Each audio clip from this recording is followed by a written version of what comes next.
आज आपण निवृत्ती म्हणजेच रिटायरमेंट बद्दल शिकणार आहोत किंवा याची माहिती बघणार आहोत। निवृत्ती किंवा रिटायरमेंट म्हणजे काय, तर जोपर्यंत एखादी व्यक्ती ज्यावेळेस नोकरीत असते त्यावेळेस एका विशिष्ट वयोमानानंतर तिला नोकरीतून निवृत्त व्हावं लागतं, कमी व्हावं लागतं, तेव्हा त्याला आपण रिटायरमेंट असं म्हणत असतो, निवृत्ती असं म्हणत असतो। सर्वसाधारणपणे काही विशिष्ट सेवा सोडल्या तर 58 वय वर्ष हे निवृत्तीचं वय सगळीकडे आहे। म्हणजेच एखादी व्यक्ती 58 वर्षाची झाली की तिला नियत वयोमानानुसार आपल्याला तिला नोकरीतून कमी केल्या जातं, तेव्हा तिला आपण निवृत्ती असं म्हणत असतो। काही विशिष्ट सेवाच अशा आहे की ज्याच्यामध्ये निवृत्तीचं वय 60 वर्ष आहे। जसं आपल्याला माहित असलेलं मुख्य म्हणजे सिनियर कॉलेजचे लेक्चरर्स यांचं निवृत्तीचं वय किती आहे, 60 वर्ष आहे। तर ज्युनियर कॉलेजच्या लेक्चरर्स लोकांचं निवृत्तीचं वय 58 वर्ष आहे। सर्वसाधारणपणे बहुतेक सगळ्याच सेवांमध्ये नोकरीमध्ये वयोमर्यादा ही 58 वर्ष निश्चित केल्या गेलेली आहे। निवृत्त कर्मचाऱ्यांचा निवृत्ती ही प्रत्येक कर्मचाऱ्याच्या जीवनातील एक अत्यंत महत्त्वाची अशी घटना असते। एवढे वर्ष कार्यालयाला सेवा दिल्यानंतर ज्यावेळेस ती नियत वयोमानानुसार निवृत्त होत असते, तिचा सेवाकाळ समाप्त होत असतो, त्यावेळेस तिची निवृत्ती ही सन्मानाने करणे अत्यंत आवश्यक असते।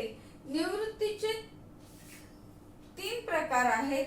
सगळ्यात पहिलं म्हणजे नियत वयोमानानुसार निवृत्ती। नियत वयोमानानुसार निवृत्ती नियत वयोमानानुसार म्हणजे काय, ज्यावेळेस व्यक्तीचं वय 58 वर्ष किंवा 60 वर्ष होतं त्यावेळेस तिची वयोमर्यादा झाल्यामुळे तिला कामावरनं निवृत्त केल्या जातं, कामावरनं कमी केल्या जातं, तेव्हा त्याला आपण म्हणतो नियत वयोमानानुसार निवृत्ती असं म्हणत असतो। दुसरा निवृत्तीचा प्रकार आहे स्वेच्छा निवृत्ती।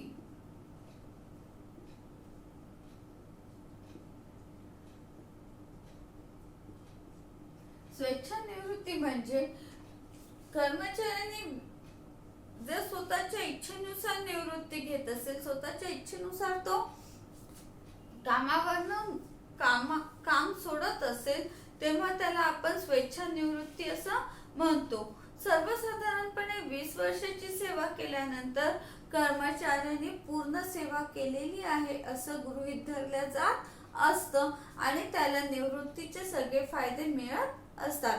त्यामुळे बरेचदा कर्मचारी त्याचा सेवा काळ 20 वर्ष झाला की काय करतो, तो निवृत्ती घेत असतो, तेव्हा त्याला स्वेच्छा निवृत्ती असं म्हणत असतात। तिसरा प्रकार आहे अनिवार्य निवृत्ती।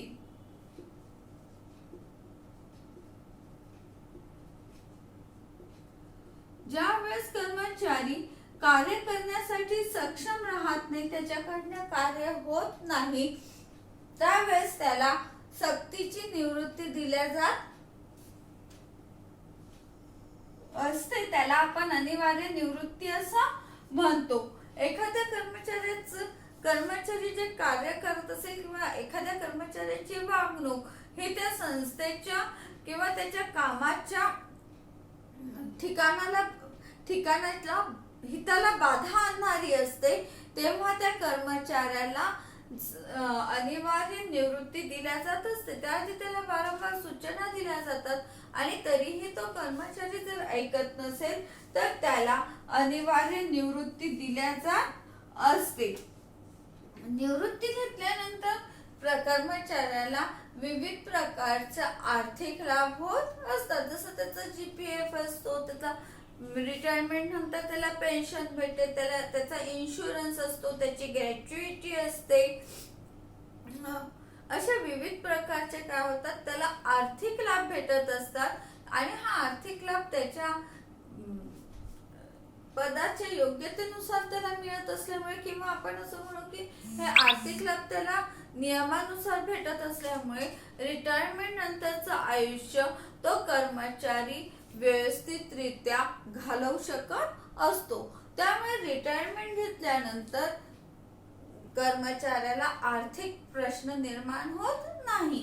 रिटायरमेंट कर्मचाऱ्यांना निवृत्ती देण्याचं सगळ्यात प्रमुख कारण म्हणजे एक तर नियत वयोमानानुसार त्याची काम करण्याची शक्ती कमी होत असते त्याची, आणि दुसरं म्हणजे जर कर्मचाऱ्यांना निवृत्त केलं नाही तर नवीन कर्मचाऱ्यांची भरती करता येणार नाही. हा पण एक प्रमुख उद्देश असतो की नवीन कर्मचाऱ्यांना, नवीन लोकांना, तरुणांना काम मिळावं, तर जुन्या कर्मचाऱ्यांना निवृत्त करणं आवश्यक असतं.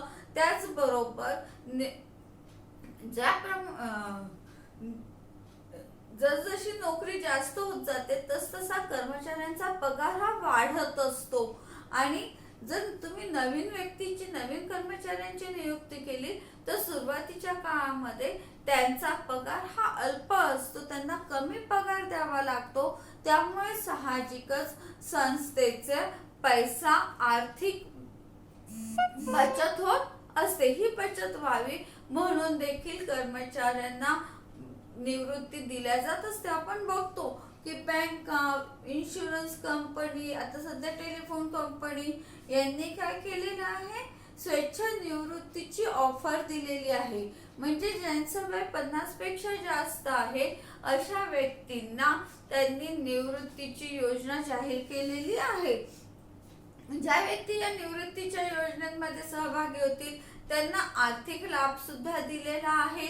म्हणजेच त्या व्यक्तींचं खूप मोठ्या प्रमाणावर नुकसान होऊ नये याची देखील काळजी घेतल्याचा असते. परंतु ही काळजी घेऊन सुद्धा कंपनीचा आर्थिक फायदाच होत असतो.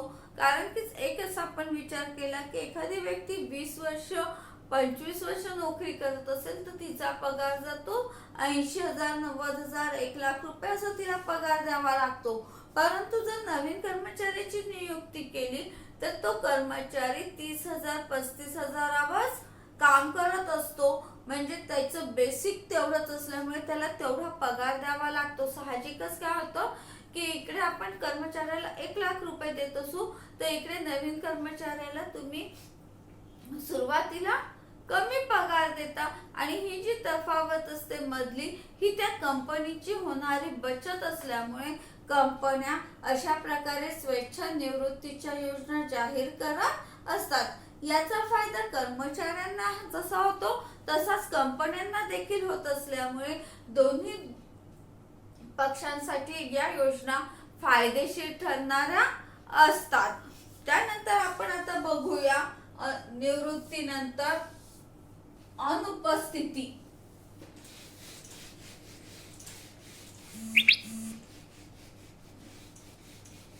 अनुपस्थिती म्हणजे काय? अनुपस्थिती म्हणजे गैरहजर राहणे. अनुपस्थितीलाच आपण काय म्हणू? गैरहजर राहणे. ज्या वेळेस एखादा कर्मचारी कार्यालयामध्ये काम असताना सुद्धा आपल्या कार्यावर हजर राहत नसेल,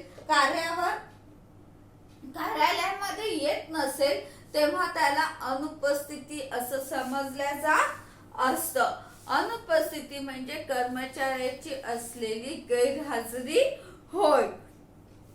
याची व्याख्या सर्वसाधारणपणे कोणत्याही कारणामुळे कामावर उपस्थित नसणाऱ्या कर्मचाऱ्याला अनुपस्थित समजण्यात येत असते. कारण कोणतंही असो, परंतु कर्मचारी जर कामावर हजर राहत नसेल, कामावर हजर नसणारा कर्मचारी नसणाऱ्या कर्मचाऱ्याला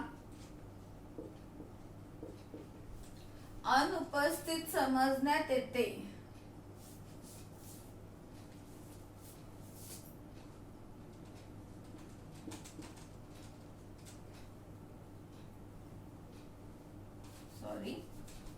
कर्मचाऱ्याला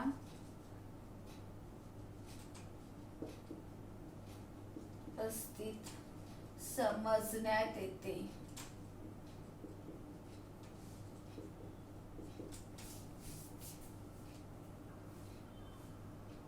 काम करत असताना कर्मचाऱ्याने कामावर न येणे. काम असताना कर्मचाऱ्याने कामावर न येणे म्हणजेच त्याची अनुपस्थिती होय. अनुपस्थिती म्हणजे कार्यालयामध्ये काम आहे पण कर्मचारी कामावर येतच नाही आहे, तेव्हा त्याला आपण काय म्हणू शकतो, कर्मचाऱ्याची अनुपस्थिती समजूत असं म्हटले जात असते. ज्यावेळेस कर्मचारी कुठल्याही प्रकारे अनुपस्थिती कशाला समजू आपण किंवा त्याचं लक्षण कुठले आहे तर पूर्वसूचना न देता ज्यावेळेस कर्मचारी उपस्थित राहत नाही किंवा कामाला येत नाही, पूर्वसूचना न देता गैरहजर राहतो, तेव्हा त्याला आपण काय म्हणू, अनुपस्थित असं म्हणत असतो. कर्मचाऱ्यांनी सूचना देणे अत्यंत आवश्यक आहे, परंतु ही सूचना न देता जर तो कामावर येत नसेल तर आपण त्याला अनुपस्थित समजत असतो. दुसरी महत्त्वाची गोष्ट म्हणजे संप किंवा टाळेबंदीमुळे तो कामावर न येणे. संप करत असतील कर्मचारी किंवा टाळेबंदी करत असेल तरीही त्याला आपण काय म्हणू, अनुपस्थिती असं म्हणत असतो. तिसरं महत्वाचं म्हणजे जर सेवायोजकाजवळ कामच नसेल आणि त्यामुळे जर कर्मचारी कामावर येत नसेल तरीही त्याला आपण त्याची अनुपस्थिती असं म्हणत असतो. सेवायोजकाजवळ कामच नाहीये. जसं आपण आता बघितलेलं आहे की कोरोना असल्यामुळे सर्व कर्मचारी घरीच होते आणि तरीही त्यांना त्यांचा पगार दिलेला होता.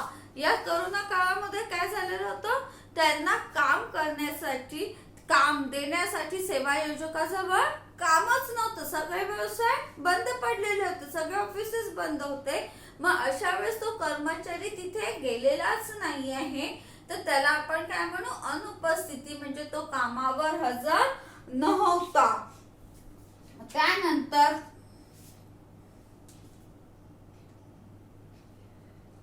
चौथं कारण तो रीतसर सुट्टीवर असेल, म्हणजे त्यांनी रजा घेतली असेल तरीही त्याला अनुपस्थित म्हटल्या जात असतं. त्यांनी रीतसर रजा घेतली असेल आपण त्याला म्हणतो CL वर आहे, सुट्टीवर आहे.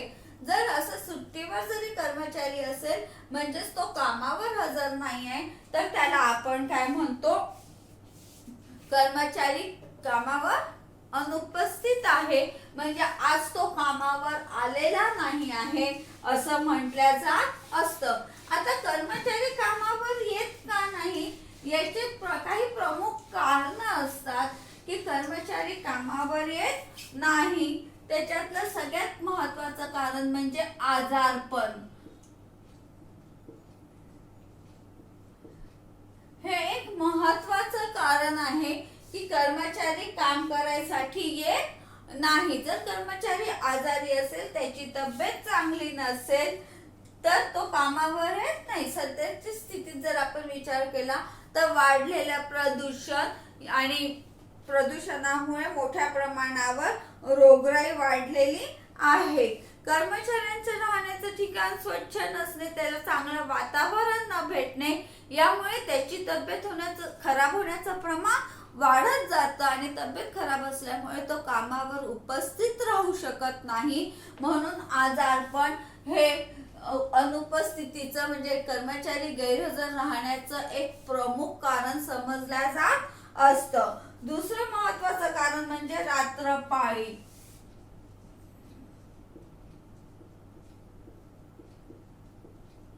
ज्यावेळेस कर्मचाऱ्यांची कामाची वेळ ही रात्रीची असते त्यावेळेस साहजिकच ही वेळ कर्मचाऱ्यांना काम करण्यासाठी गैरसोयीची असते.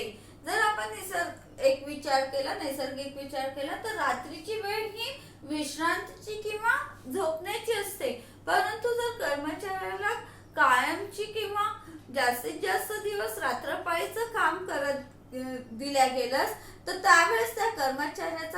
करण्याकडचा जो कल आहे हा कमी कमी होत जातो, त्याला काम करण्याची इच्छा होत नाही आणि अशा वेळेस मग तो कर्मचारी आपल्या कामावर उपस्थित राहण्यासाठी टाळाटाळ करतो आणि तो गैरहजर राहायला लागतो, अनुपस्थित राहायला लागतो.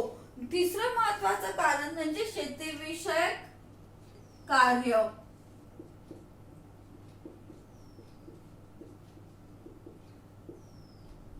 शेतीची कार्य, बरोबर आहे ना. आपण जर विचार केला तर भारत हा आपण नेहमी म्हणतो शेतीप्रधान देश आहे, म्हणजेच आपल्याकडे शेतीच्या कार्याला खूप महत्व आहे, कारण की इकडे बहुतेक प्रत्येकाकडे थोड्याफार प्रमाणामध्ये शेती ही असते. आणि ज्यावेळेस मग शेतीचे कार्य म्हणजे शेतामध्ये पेरणी असते किंवा शेतीची इतर कामं असतात, अशा वेळेस मग कर्मचारी काय करतात, कामावर हजर राहण्यासाठी टाळाटाळ करतात, कारण की त्यांच्या दृष्टीने शेती ही एक महत्वाचं साधन आहे, त्यांच्यासाठी शेती ही महत्वाची असल्यामुळे ज्यावेळेस शेतीची कार्य निघतात, शेतीचे कामं निघतात, त्यावेळेस कर्मचारी कामावर गैरहजर राहायला लागतात. त्यानंतरचं महत्वाचं कारण जे आहे भारतामध्ये ते म्हणजे सण आणि धार्मिक उत्साह. सण व धार्मिक आणि सामाजिक उत्सव हे एक आपल्याकडचं महत्वाचं कारण आहे, कारण की आपल्याकडे भारतामध्ये आपण वेगवेगळ्या प्रकारचे सण साजरे करत असतो, वेगवेगळे धार्मिक उत्साह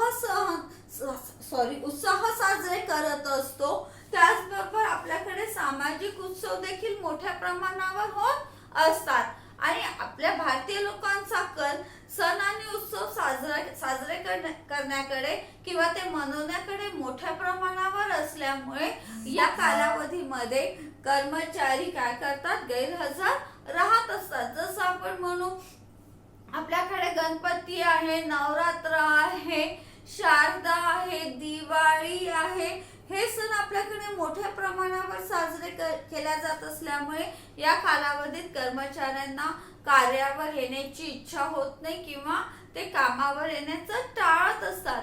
त्यासोबत प्रत्येकाचे सण असतात, सामाजिक सण असतात, लग्न कार्य आहे, अशा प्रसंगी सुद्धा कर्मचारी आपल्या कार्यालयामध्ये अनुपस्थित राहत असतात. आपल्याकडे सण आणि धार्मिक उत्सव मोठ्या प्रमाणावर साजरे केले जात असल्यामुळे मनवल्या जात असल्यामुळे कर्मचाऱ्यांची अनुपस्थिती मोठ्या प्रमाणावर कार्यालयामध्ये या काळात राहत असते. त्यानंतरचं महत्वाचं म्हणजे सावकारापासून सुटका.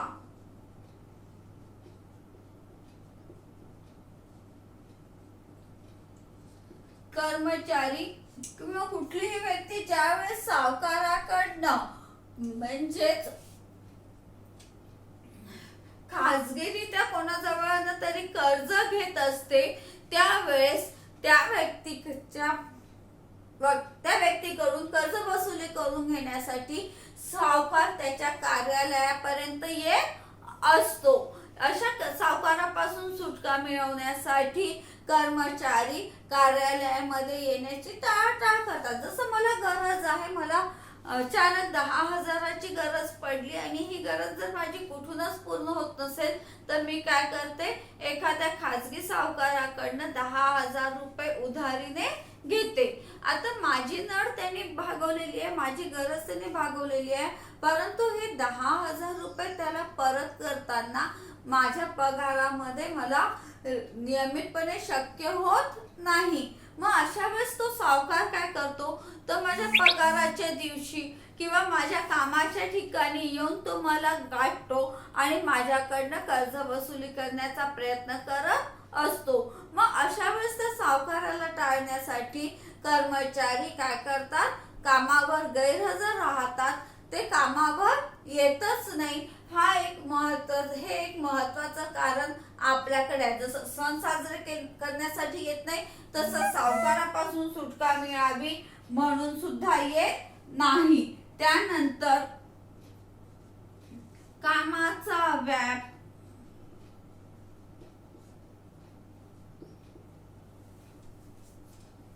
व वरिष्ठांचे दडपण.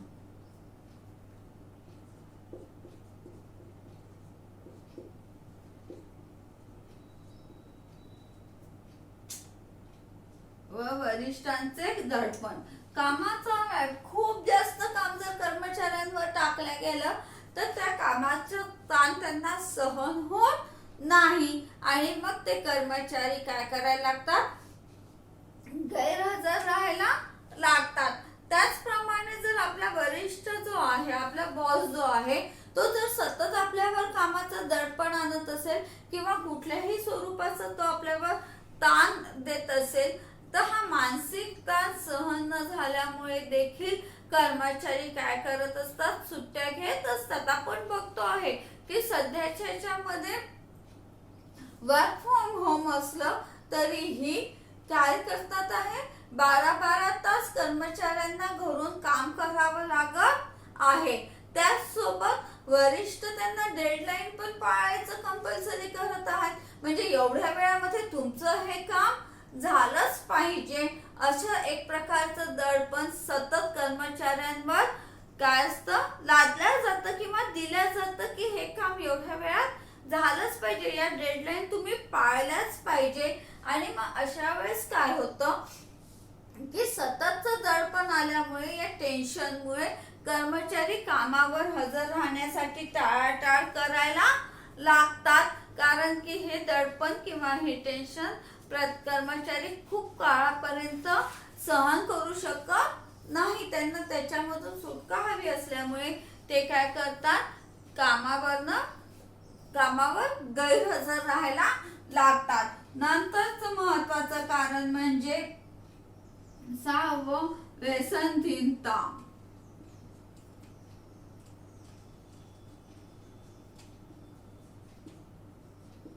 कर्मचाऱ्यांना जर कशाचं व्यसन असेल, त्यांना वाईट सवय लागलेल्या असेल, तरीही कर्मचारी कामावर येण्याचा टाळाटाळ करतो. जसं दारू पिणं आहे, नशा करणं आहे, जुगार खेळणं आहे, मटका खेळणं, असे अनेक प्रकारचे व्यसन आहेत की जे कर्मचाऱ्यांना सहजतेने लागून जातात. आणि ही व्यसन लागल्यानंतर कर्मचारी कार्यावर येण्यासाठी काय करतो, टाळाटाळ करत असतो. हे पण एक प्रमुख कारण आहे. त्यानंतरचं महत्वाचं कारण आहे योजनांचा दुरुपयोग.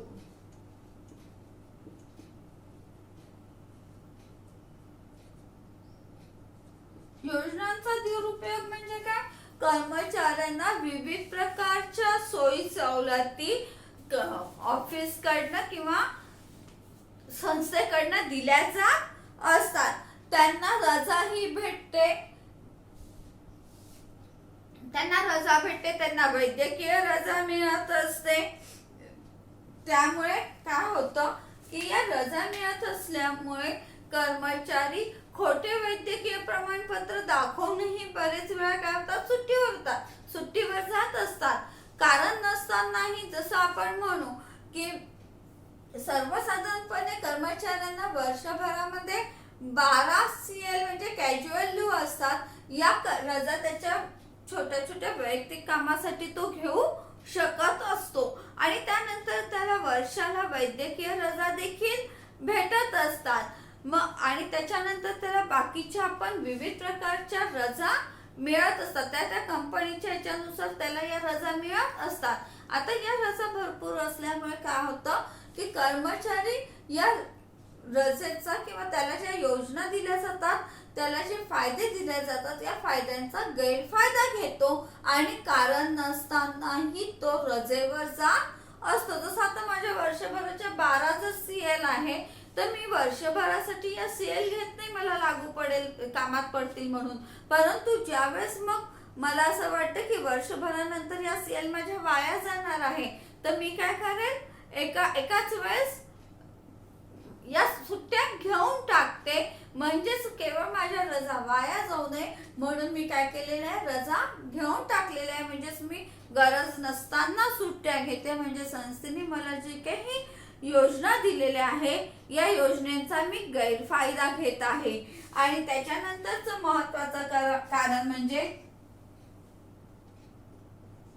सहली किंवा प्रवासाची प्रवृत्ती.